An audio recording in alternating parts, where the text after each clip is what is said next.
የምስጋና መርሃ ግብር አዘጋጅቷል።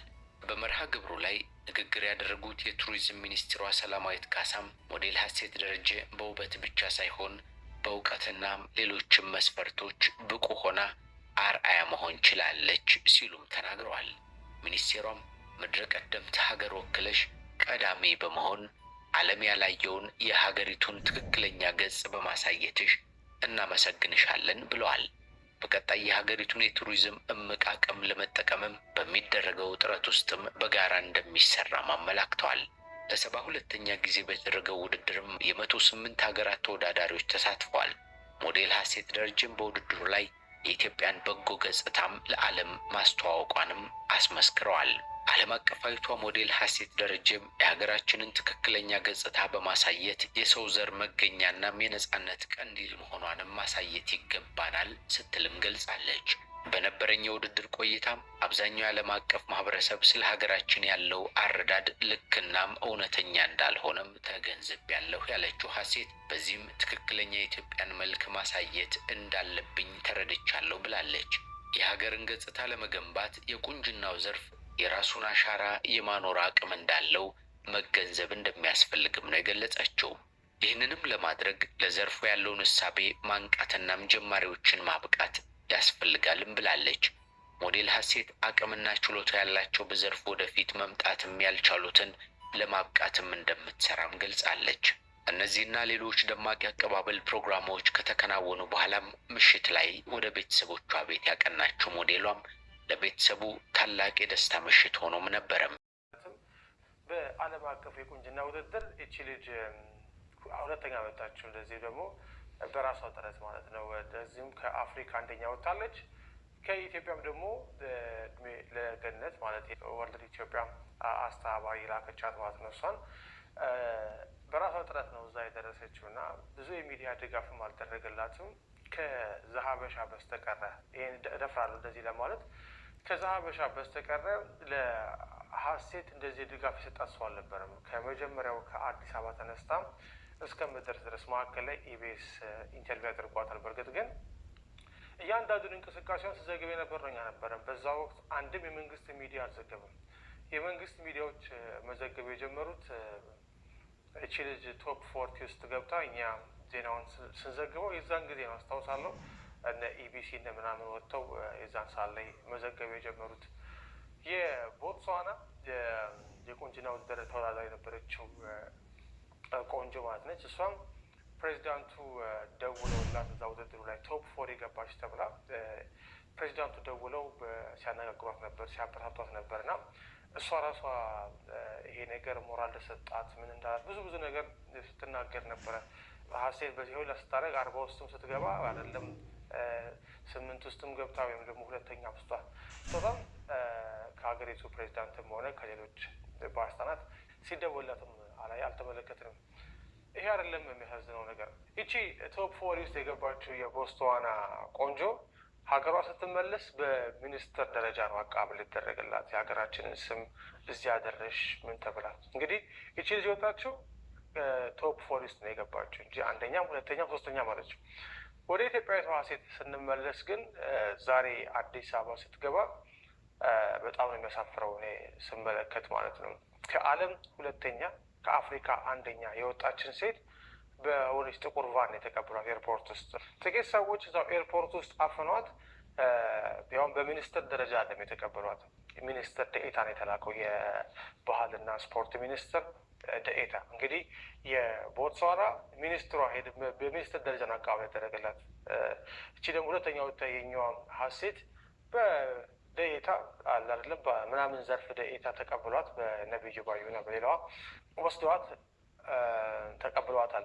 ምን አለበት የተወሰኑ ሰዎችን ሰብስበው ውጭ ላይ በኢትዮጵያ ባህላዊ አቀባበል በምናምን ቢያደርጉላት። ለምሳሌ እነ ካኑ ምናምን መጡ ተብሎ ሚኒስትሯ የቱሪዝም ሚኒስትሯ ካኑን ኤርፖርት ላ ተቀብላለች። የአፍሪካ ተጫዋች። ሰላም ውድና የተከበራችሁ የአዚቲ ቤተሰቦች እንዴት ናችሁ? ሰላማችሁ በዘት ተረፍረፍ ይበልልኝ። እኔ ጋር ሁሉ ሰላም። እንግዲህ ስለ ሚስ ኢትዮጵያ ወይም ደግሞ ስለ ሀሴት ደረጀ ማለት ነው አነጋጋሪ ነገሮች መጥተዋል። ግማሾች እንግዲህ ተቃውሞ እያቀረቡ ነው። እስኪ ሁሉንም አብረን እንስማው ማለት ነው። ግማሾቹ ደግሞ ደስታቸውን እየገለጹ ነው።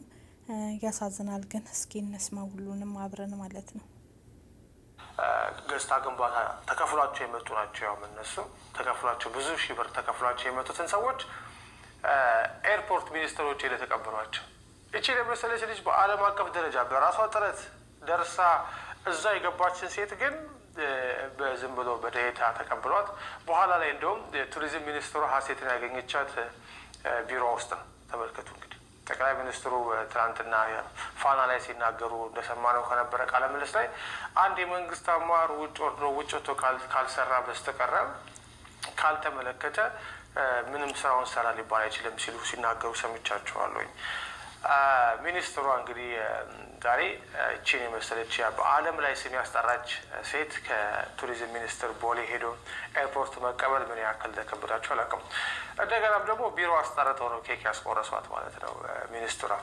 ብናም በፌስቡክ ገጻቸው ላይም በቱሪዝም ሚኒስትር ፌስቡክ ላይ አገኘናት፣ ያው ቢሮ መታ እንዳገኘቻት አድርገው ፎቶግራፍ ለጥፈው ተነስተዋል። በጣም አሳፋሪ ነው። እንግዲህ ተመልከቱ እነ ካኑ እነ ምናምን የሚባሉ የአፍሪካ ተጫዋቾች እንደዚሁም ቲክታከሮች ያሉ የገጽታ ግንባታ የመጡ ቲክታከሮች የአፍሪካ ቲክታከሮች ሲመጡ የሚቀበሉ ሚኒስትሮች ዛሬ የሉም። ለሀሴት አቀባበል ማለት ነው። ሌላውን ተውት፣ እዛም ፕሬዚዳንቱ ጋር ምናምን አንሄድም።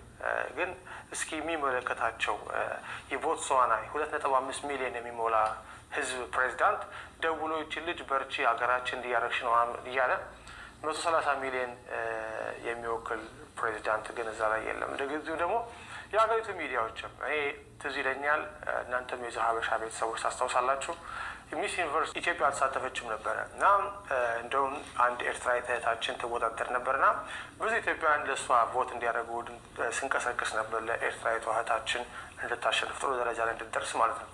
በዛን ወቅት ላይ ለኢትዮጵያውያን ቆንጆ የታላችሁ አትወዳደሩም ወይ ምን እያለን ነበረ። ግን ድሮ በሚስ ዩኒቨርስም በእንደዚህም በሚስ ኢትዮጵያም ላይ ኢትዮጵያ ብዙ ተሳተፍ ነበረ።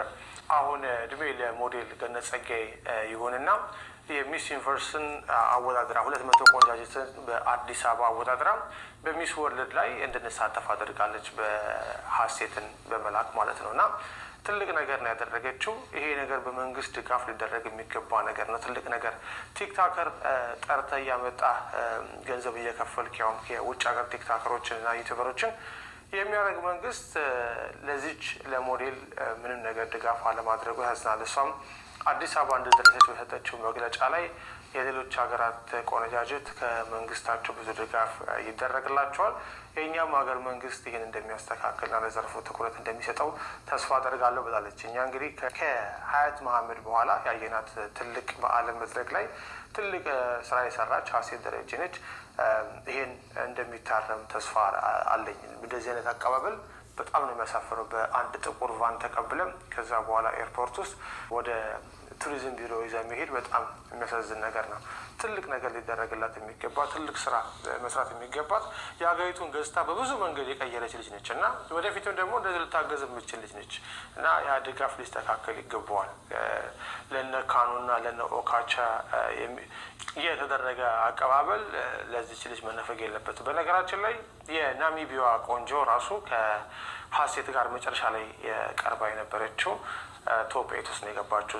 እሷ ራሱ ሀገሯ ላይ ስገባ በኤርፖርት ትልቅ አቀባበል የተደረገላት፣ ህዝብ ተሰብስቦ መፈክር ይዞ ምን እያለ እየዘመረላት ማለት ነው። እና እቺ ልጅ ከህዝብ ጋርም ሳያገናኟት ህዝብም ሳይቀበላት እንደዛ አድርጎ መሄዱ በጣም አሳዝኖኛል። እኔ እናንተ ምን እንደምትሉ አስተያየታችሁን ንገሩን። በነገራችን ላይ የቆንጆች መገኛ የሆነችው ኢትዮጵያን ሀሴት ክሳታለች ብዬ ነው የማስበው ኢትዮጵያን። ምክንያቱም ባለፈው እሺ ቤተሰቦቼ እንደሰማችሁት ነው ማለት ነው።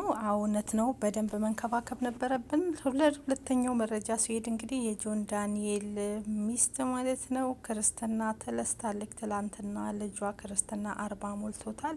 የጆን ዳንኤል ልጅ ናኒ እንግዲህ ልጇን 40 ሞልታ ክርስትና ተነስታለች። ከዛ ከእስር ከዛ መከራ በኋላ እግዚአብሔር ለዚህ አብቅቷታል። እግዚአብሔር ይመስገን። እንኳን ደስ አለሽ እህታችን። ሁላችንም ስንጮህ ነበረ ለዚች እህት በእስር ቤት ለምንድን ነው ይሄን አክል ምንም አይነት ወንጀል አልሰራችሁ ይሄን አክል ቅጣት የሚደረግባት ብለን ስንጮህ ስናለቅስ ነበረ። እግዚአብሔር ይመስገን ዛሬ ላይ ተፈታ ለዚህ በመድረሷ።